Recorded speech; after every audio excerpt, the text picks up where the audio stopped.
Nice. Sidestoke, Dale. What's your Sidestoke level? Sidestoke dudes are frothing, peeking out of the sides. Throw level on it. Just charcuterie levels of 36.5, dude. That's breaking the meter. Yeah. What's your Sidestoke level right now? Sidestoke levels, probably about a modest 7.9 out of 10. Okay. Define Sidestoke for the people. I mean, Sidestoke is really just like going a quick review on the chairlift of just like what's going on with the day. And you got a multitude of variables here. You got the terrain. You got how much water did you drink today? How's your sock to long john smoothness ratio? Woo! Crucial. Crucial. Like today I'm a little bundled up. It was just 40 degrees last time I rode. Stoke levels, you got to keep them moderate. Like I'm hyped. It's a little chilly, you know, but I'm still stoking, so. I like how I never explained to you what the Sidestoke even was, yet you gave the exact definition. I mean, that's how it goes, dude. That's how when you're synced up. Why don't you, while we're on the topic, explain the long john to sock ratio for people? Okay, this is this is an equation. If you wear base layers, especially bottom base layers, there's a level where your snowboard sock, for me, should go under your base layer. Of course. Right? Base layer goes down back over the top. You need those to be smooth and flush together, or then they don't fit in your boot liner correctly, because then you're going to tighten your boot liner. You also have to make sure that that tongue on the liner is smooth with the sock and long john. Ooh. Then you need to tighten all of that before you ever worry about your outer boot. Yeah. It's crucial. What happens when a couple wrinkles get in there? Dude, it's like similar to, it's like having a pebble in your shoe. Ooh. It's like hitting a pebble on a skateboard while you're riding down. Yeah, and then you just have to feel it and just like you're trying to roll with it. You gotta lock in the What do you think is the worst you've ever seen after taking a boot off maybe 6 hours into a day, no midday swap out?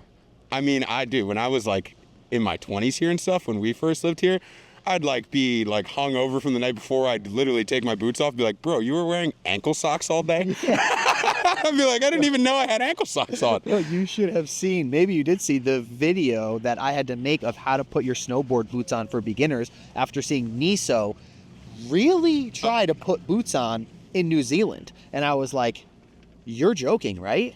He didn't know the pants were to go around. He didn't know if the laces were, he didn't know about the inner tighten stuff in between. I mean, there's levels to it. Like, I won't even ride without my pant over my binding like that. Like, as I go to strap in, pant leg goes up, bindings get strapped in, pant leg goes back down. All right. It's a comfort thing. There's no other way. This is the way. Okay, so that's the tip for today. Why don't you rate my kit right now, man? Bro, I literally just commented on the kit the other day. We got the CG, looks like almost like the Bloodline ones, but it's a full-blown jacket. Pretty fire. I like the brown color. I have the sleeping bag in that color, but the pants go crazy. Like an actual true baggy fit, but I'm sure still fitted at the waist so that they're not falling down all day. We had somebody say, you hate to see that Casey went with the too baggy of pants this year and conforms to the new trends. First of all, let's get something straight about that. We are both old enough that I never stopped wearing baggy pants. Like, things come around in cycles, right? It's like vintage after 20 years. Bro, I was snowboarding here in 2008.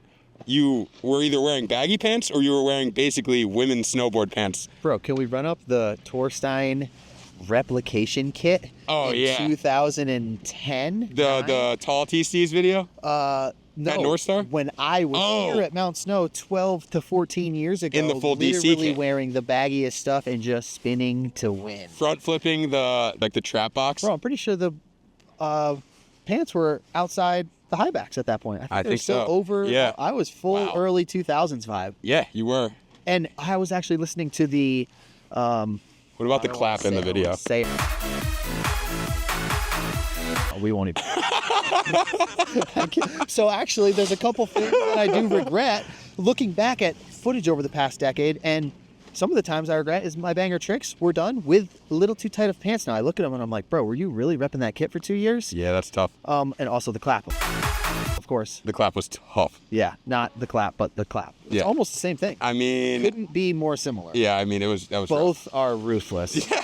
You know? Yeah, dude, that was crazy. But I was listening to the UC Bombhole last night, and he was talking about how, and I think Grenier even confirmed it, because nowadays it's all about high backs being shown. Yeah. But the gear back then was like almost bell bottoms. They were so baggy the whole leg, and then they went even baggier. They weren't designed to go under and in between the high back, because then it would have a weird, it'd be like a bubble end type figure. It would look like the Bean in Austin. Yeah. That was a crazy scenario. That was when Oakley crowbars were the goggles too. Yeah, sometimes things come, sometimes things go. They go. Your boys are not out here conforming to nothing. And I've also had these in my RV for 2 years, and the only reason I didn't wear them is because they sent them and they were so big at the waist. I didn't realize that you could just knot them. Wait, they have a drawstring? I don't know. They got a situation going on. Oh, I see what's going on here. All right, what is going on with the drones in New Jersey, Jamaal? What I've heard about what's going on with the drones in New Jersey from somebody who is a hazmat technician is that they are more than likely looking for some type of hazardous material because they have FAA tracking things on them, and they're probably just looking for something. Now, what that something is, I'm not really willing to speculate on. Okay. It would have to be hazardous, obviously, but that's what I've heard. What are the orbs, Jamaal? Oh, I don't know what's going on with the orbs, dude. Are those the hazmat? Is that what they're getting? I do not know. We need to know. Why would I know? Are you from, what part of Jersey are you from, north or south? Dude, whoa, that was crazy that you asked me that. Southern New Jersey. What about Central? You're not from Central Jersey doesn't exist. If you say so, you don't know what you're talking about. You either choose pork roll or you choose Taylor ham. There's no in between. You're with us or you're against us. I had a breakfast sausage, egg, and Taylor ham roll pig mountain. That's so disrespectful. I'm done. I was just recently in Central Jersey chilling with a pig sausage. No, absolutely not. Taylor roll. Absolutely going not. to Truckee. Unbelievable. Great Truckee. 1 out of 9. Oh my gosh, 19. What's your favorite mountain to ride worldwide? Sugar Bowl. Palisades. Okay. Palisades is sick, dude. Sugar Bowl's peaking, you know? They're neighbors. Like, boom, you're like Sugar Bowl, Palisades. Favorite mountain worldwide? Palisades is so sick, dude. It's your Sidestoke level right now, Nate Haust. Sidestoke? Yep. My Sidestoke is insane. I actually don't even know what Sidestoke means. What's your Sidestoke level? What's my Stoke level? Or Your Sidestoke, if you had to assume what it meant. And then throw a number on that assumption. at least 8. I mean, my whole aura is Stoke. All right. Doesn't matter. Main Stoke, side Stoke. Where are we at right now? We're stoking. We're at Palisades Tahoe. We are on a chairlift. I don't know the name of it. Current condition? Current conditions are trash. Tried to get up to the gondola. Tried to take the Funi. They closed literally as soon as we put our foot in the Gandhi. So we had to go find our own path, and here we are. Red Dog, maybe? Red Dog, current conditions trash, but how was last run? Oh yeah, conditions, current weather conditions are trash. Snow conditions are all time. It's got some insane turns. Perfect. I mean, look at this. Things are almost filled. All right, random tip when people are stuck on the flat. What should they do? Well, I think it depends on your ability level with that question. Beginner ability level. I'd say just unstrap the back foot and start pushing away. Okay, advanced. Push a little hard out. You can kind of do this like hop, walk, step type situation. Like front foot, back foot, and then turn out of it. And you can generate kind of a lot of speed from there, but it takes a minute. Takes a minute to get used to. Simple tip for traversing long distance while being unstrapped one foot. Just maintain speed. I mean, in any traverse, if you're losing speed, you're kind of shot. How do you maintain that speed? How do you get out when you're traversing? When I'm traversing, I like to be on my toe edge. Okay. Just because that's kind of who I am as a person. So whether I'm going right or left, I could either be going regular, switch, doesn't really matter. But yeah, just maintain speed. Kind of do like the little surf pump if you can. That really helps. Favorite 3 current sponsors? Rome Snowboards, Deluxe, and Dang. Let's go. Go, baby. And how long do you think you can knock out a handstand for right now? 3 seconds. All right, let's see it. Yeah, we're ready. We're keeping it a little alive.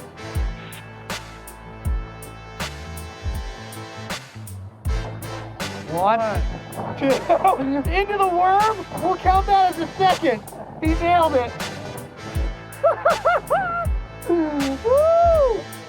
Your average commute time to snowboard. Average commute 2.9 hours. Pretty much snowboard? 3 hours. Yeah.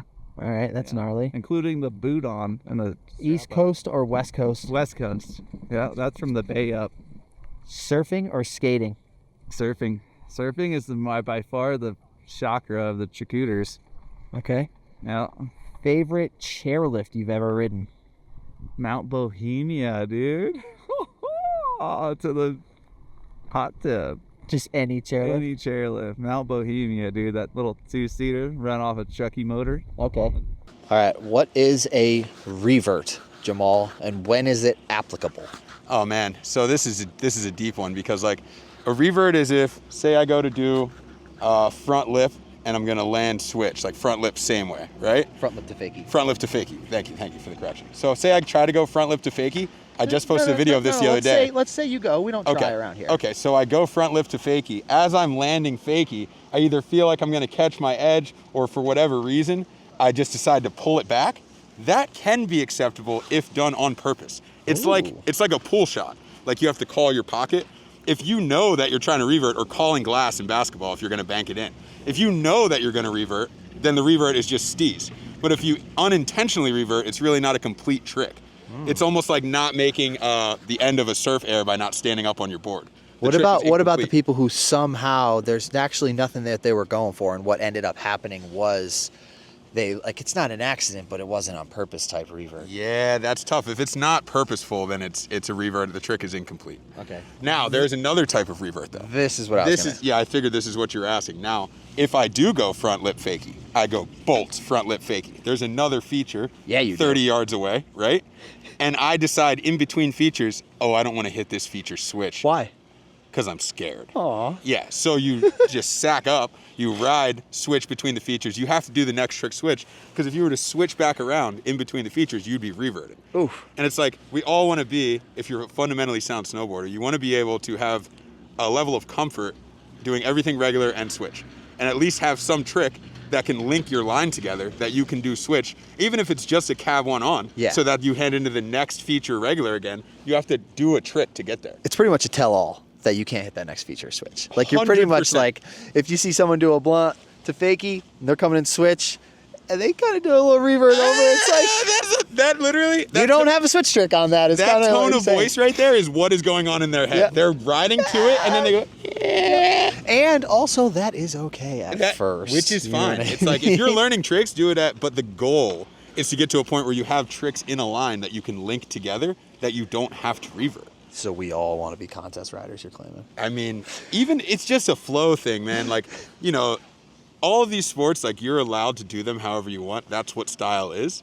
Is like doing it the way that you feel looks dope and feels dope. And you don't even have to be filming anything. It's not about that. It's about you enjoying yourself. However, I can tell you right now, you will enjoy yourself more if you start finding some little switch trick to put in the middle there so that your line just flows and you're not just stopping halfway through and rethinking. Flow. And that's a huge part about riding switch. Like, everybody who's a beginner to intermediate snowboarder should be riding blue, green trails. Bomb it switch so that you're not afraid to go into a feature switch. I'm saying this as a person who's working on it right now actively. Cautiously Stoke. Yeah, I would agree. Like, Stoke within your limits. Yes. Between snowboard products and just health products, all the products that you get sent to you, consume all the time, right? How do you manage to filter through and see what research is really best for you? Because there's so much information out there. Some people get overwhelmed saying, if I'm not taking these 3,000 vitamins, I'm not doing it right? So how do you filter through that? First I try to go to who owns them. Like the follow the money deeper and deeper and deeper until you're like, they're owned by Pepsi, or they're owned by Whole Foods. Like specify brands that specify in making particular things, I feel like, are usually a better source, because they're just putting all their activity and time and R&D into that one supplement, and then as soon as like a brand is making every single vitamin and essential oils and minerals and they got butter somehow, you're like, they're just slapping their brand on stuff that they're buying. So I think finding a couple reputable people who you just know are living the life that you trust, listening with an open mind to their recommendations, and then figuring out like some isolated brands, which I have a bunch. I found some good ones. Yeah, you got a couple. We got some good ones, dude. Yeah, that Lady Smidge, like smaller companies that are owned by people that you can talk to, and then you can be like, okay, where's the source? And you can see pictures of their stuff. Like, oh, she's really getting this from oysters. Oh, they're really getting this from their garden in the back. Like they're sourcing their nutrients from the proper places, and nothing synthetic. Yes. There's nothing synthetic about the Sidestoke. No, it's organic. It could be a little artificial sometimes. I mean, sometimes you have to boost your stoke levels artificially to get to where you want to be, but then eventually it takes over. When you're at the wave pool or you're indoor stoking, you're artificially stoking. Favorite park feature? Favorite park feature? Oh, dude, it has to be a rainbow box. How wide? Like 1.5 foot wide, dude. Okay, half a meter. So you can spin a 1080 over it. How long do you think you could do a handstand for? Not a headstand. I could do a handstand for about 4.5 seconds. Okay. Yeah. You think you could get that to 20 seconds within a week? No. When you have the amount of content on the internet now, it's like you're not just getting a vlog every day from me like you used to. You're getting a vlog from 50 people, 100 people that you follow every day, and 45 podcasts, and all the short, and businesses and brands are now making content and stuff. So it's a saturated marketplace. So maybe we need to up the quality, which is... It's almost been discouraging for me because there's so much content. It makes me want to produce less content. So now I'm less likely to post because I feel like there's already so much content out there, not yours. Yeah, just in general. I'm like, wow, there's just so much content. I'm just like, well, this is crazy. Well, the thing is with the new algorithm right now, currently it is feeding people what they... Basically, what I'm trying to say is if you make a piece of content and have no following right now, you can get the same amount of views on it as somebody who has amassed 1 million followers over 10 years. Now the content is based off of the piece of content, then it goes out to the algorithm depending on the quality of it. So you almost want to be more encouraged because we're not in that phase anymore where it's like, oh, all these people already did it. They already have 60,000, 100,000, 1.5 million, because we all have the same opportunity. You see a lot of big creators that aren't getting the big numbers anymore because smaller creators are creating better content and it's going out there. That's wild. Yeah. Another crazy thing, I don't even know if we talked about it, but like when you make a masterpiece, you put 50 hours into it and it gets no love and it's the sickest video ever. First, pumping out an edit in 2 hours, that was just a vlog of the day and it just pumps harder than anything. That's tough. That's not tough. All right. Super tough. But the really good quality stuff doesn't... I don't know if it's like the quality is too high that it doesn't resonate with everybody, or it's too long, or maybe when you do some type of project like that, you kind of make like an artsy, beautiful photo instead of like a catchy, grabby, like you're not doing a thought out thumbnail title situation. What do you like about snowboarding more than surfing?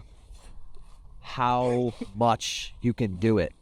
Like you just strap in and you're instantly riding. You don't have to deal with the conditions and the waves. You know what I mean? Like we have variables in snowboarding, but you can literally just go ride. Like you have to wait for waves. In a big set, like finally there's big head high waves, but then also when you're out there sometimes, even when it's pumping, you're just sitting there for 13 minutes. You're like, dude, I would love to surf. There's 5 guys around you and there's only 3 wave sets. Yeah.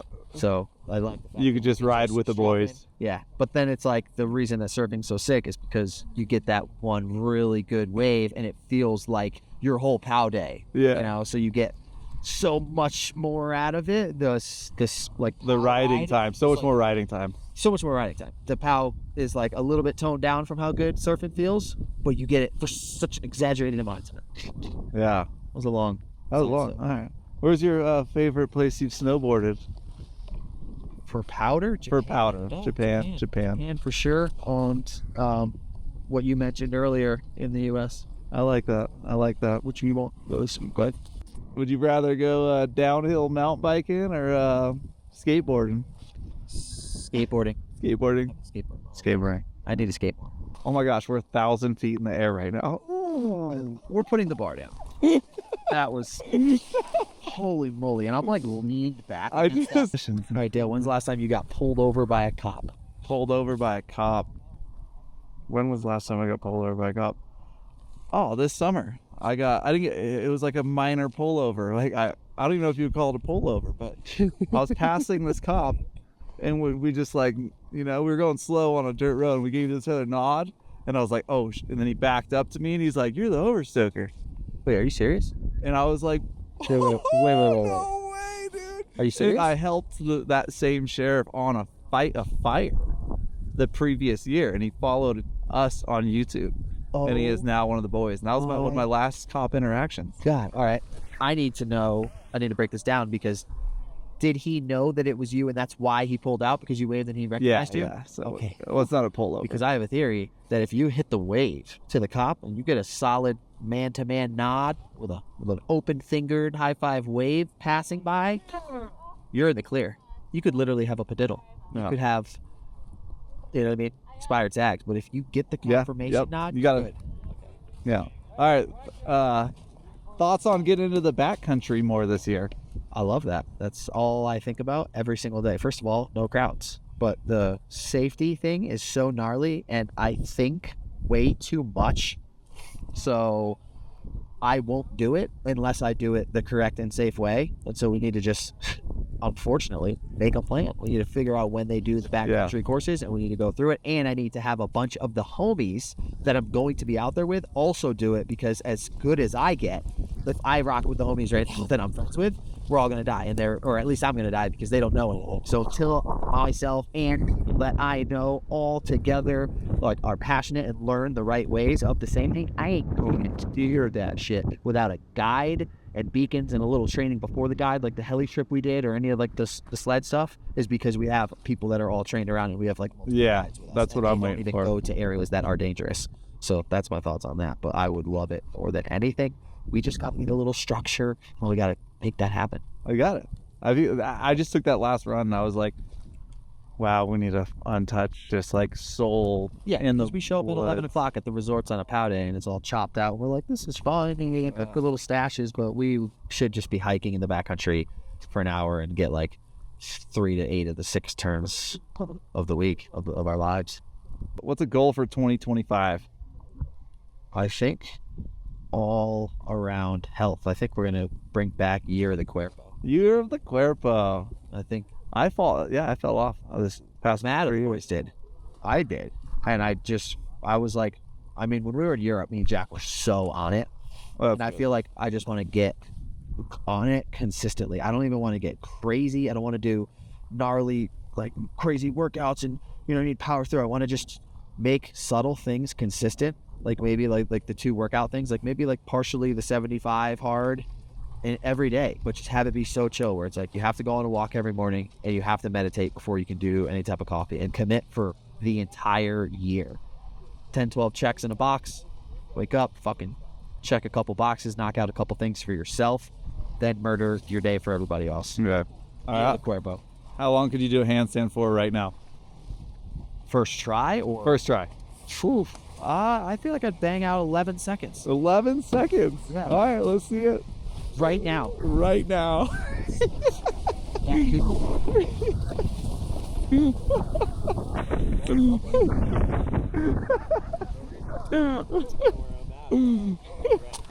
Where we go? Get some. Right here. I didn't think different. Here. I didn't like that. 11 seconds. 1, 2, 3, 4, 5, 6, 7, 8, 9, 10, 11, 12. Oh, let's go. Dude, I gotta stop drinking. Run number 2. Let's get on it. Action. Oh, Wait, bro. Host team. Let's go. All right, Nate, what's your favorite type of feature? Probably just a simple down rail. Shape? Length? Single barrel. 23 feet. 23 feet. I don't know. Sounds like a good number. Jordan. And get a little Zinabago in this. Brewski. Oh my goodness. Look at one of those hogs. Look at an upper decker go. Yeah, dude, I'll chuck one in my upper deck so quick right in front of you, dude. I'll chuck one top shelf right where mama keeps the cookies, baby. Knock the bottle off. The dark cutery. The dark cutery. Man, I've had a dark year. Do you plan to eventually have a home? Yeah, that's been the plan for the while. That's the continuous goal. Do you have a location in mind? I guess really what I want to know is, what do you want out of a home? What are the stipulations? I just need literally a roof, to somewhere to blend, and a little electricity, a place to put a pad, maybe ship some stuff out. Really close to the ocean. Not too far from the mountains. But really, it comes down to I need somebody to do the accounting and the bookkeeping so that I can do the taxes. It's that whole combination, so that way they can be like, all right, we should give him money for a cribby. Yeah. So that's step one. Once that's style, then it's like, all right, we can look. Because the same thing with like a car. Like if you're not ready to buy it right then, looking's pointless because it's not going to show up because you're not ready for it. As soon as you're ready for it, you look, boom, 4Runner, buy it, $4,000 cash. Bang. Same thing with the cribby. As soon as you get the finances out, you get the taxes out, they give you the loan. Where's the cribby? Boom, it pops up. Buy it. Fair enough. I like it. Ideally East Coast. Okay. Short answer. What are the 3 main differences that you've noticed between people who grow up on the East Coast and the West Coast? Holy moly. It doesn't even have to be 3. Just give me some. Yeah, I was just thinking about how I need to get back to the East because it makes me a little bit firmer, a little denser, a little more like all the things that we do in life that are gnarly. The reason that we go to the gym, the reason we do cold plunges, the reason we just like go for a walk up the stairs instead of taking the escalator is because if you get used to doing gnarly things, then when gnarly things happen to you against your will, they're not that gnarly and you can handle them more. And the people on the East Coast, they just seem so much more able to just do burly shit, like prep themselves for the cold conditions, like not bitch when they have to shovel 3 feet of snow. Like it's happening regardless. You need to get out, you need to shovel. And even myself, when I've gone to the West Coast, it's like you wake up, every day is perfect. You never have to do these brutal, gnarly things. And I think there's a lot more like, what's that saying? It's like the fake nice is more on the West Coast. The East Coast, you're broken down. Somebody will come over and they'll be like, what are you, stupid? You need some fucking help? What do you need to bring a jack? They jack your car up, making fun of you, throw the tire on the car. You're stupid. Get out of here. Fucking have a good day. But they're like authentically helping you out. On the West Coast, everybody drives by and they're like, oh, like, I hope he really figures that out. I'm going to say a prayer for him, or I'm going to like keep him consciously in my thoughts, you know, and like everybody just drives by, or they're like, good luck, you know, they're really wishing you good luck, but no one's really helping you out. So the saying is, people on the East Coast are kind, but they're not nice. And people on the West Coast are nice, but they're not kind. Yeah, I could see that. There's all ratios Yeah, I of was gonna each say, in there. this Your boys isn't are trying to keep generalizing everybody, but that seems to be a common theme. Let's be nice and kind. Yeah. Like Trek. All right, Jamaal, park or POW for the rest of your life? Powder, for sure. Has to be powder. Park is super fun for me, especially when it's warm, like Big Bear, slushy vibes, and you're just out vibing with your friends, and it's like a totally different thing. But riding POW is like true POW, steep, like light powder is like an unmatched experience. Ideal kit for the rest of your life? Ideal kit for the rest of my life? Yeah. Not like brands, like layer-wise. Like Layer-wise? Okay. Really, I really rock like long johns and a pair of shorts, but then I just need everything to be perfect level of bagginess while still being able to wear all of it at my waist so that I don't have to sag it. And Does that make sense? Yeah, but what type of thickness? I mean, are we talking jackets? Are we talking Perfect hoodies? Are you kit talking for the rest of your life? You're trying to rock long johns? No, ideally. If I could rock one kit forever, okay, I got you. One kit forever, baggy shell pants with shorts underneath, a t-shirt with a long sleeve, and a 3 to 4XL hoodie. Oh. On top of that. Sick. Yeah. I like that. Yeah. Something around there. How psyched are you on the pseudo goggles you're currently wearing? The pseudo goggles, the lens is actually working for me today quite well. And I like them. They fit under the helmet well enough. I'm a fan. Stoke level on the pseudo goggles. Give my boy a 9.4. Okay. Yeah. Love to hear that. Yeah, That's your boy? Yeah, that's my boy. You love to hear We're that. boys. The things are scratchless. Yeah, they've done pretty well for me. They've held up through the storm. Are they working in this snowstorm that we're dealing with here? On Yeah, the I East can Coast? see pretty well actually.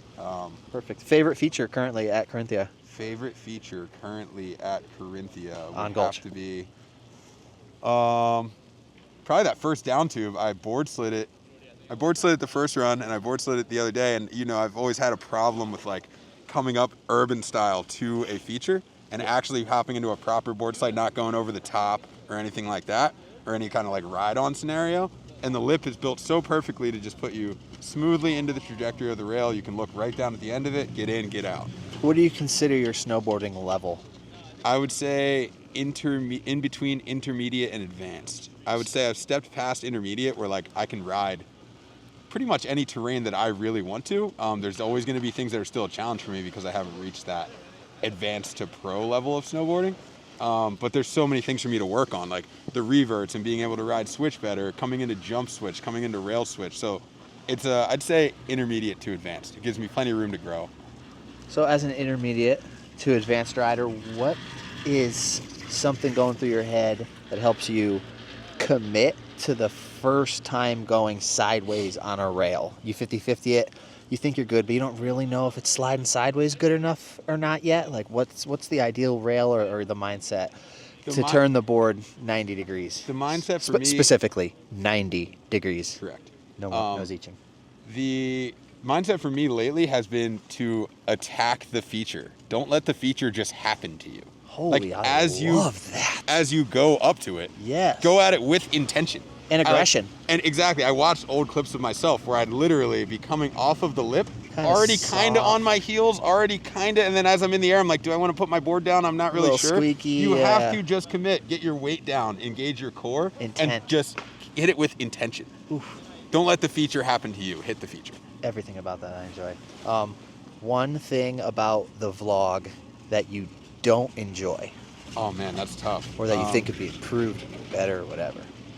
That's really hard. I really do enjoy the vlog. It's been a great thing for my life and your life. One thing about the vlog you do enjoy. One thing about the vlog I do enjoy is the people. Like the people we've seen today and like the amount of people that are legitimately stoked on like finding something to watch that is engaging their mind to be like, I want to go do more. Like the level of spread that the Stoke has had is definitely enjoyable for me. The Dub Nation community. One thing about it that you don't like, go. One thing about it that I don't like, anytime Niso talks for too long. Okay, we had an answer. Final Stoke down for the people of the pod. Anything you got to say? I mean, Christmas Stoke, holiday style. Yeah, I mean, just remember that my favorite part personally about the holidays is that people are generally nicer to each other. And if we could be like that more of the time, that would be ideal. But even if you can just only do it for these 2 months, just do that. Just be extra kind. Be nice to people. You don't know who's got what. Yeah, let's give them a little stoke. Let's stop doing so much presents. Yeah, it's a bit Eventually, the presents has got to get tell weaned me out. about it, dude. It's just never felt worse when you're trying to just feel good and get stoked and hang out, and on the present You thing got gets people that are involved. stressing themselves out to the point of like literal exhaustion to try to buy a gift for someone. It's like counterproductive. Yeah, and I only have a little bit of time with my mom. Me and my brother end up spending the little time we have like running around to Ocean State Job Lot and freaking Dollar Trees. Yeah. Spent a whole 24 hours shopping and then wrapping the presents. By the fire. She would have been so much more stoked on that. Yeah. Time with family. Time with family, for and, sure. If you are going to cop some stuff. Yeah, I mean, buy it from the boys. We love to hear it. Hoodies, couple Christmas sweaters. Yeah. And we'll see you in the next one. Stay stoked. Stay sideways stoked. Yeah, stay 90. Maybe that's what Sidestoke is. Sidestoke, just stay 90. You're sideways stoking. Oh. We just figure out what it is now.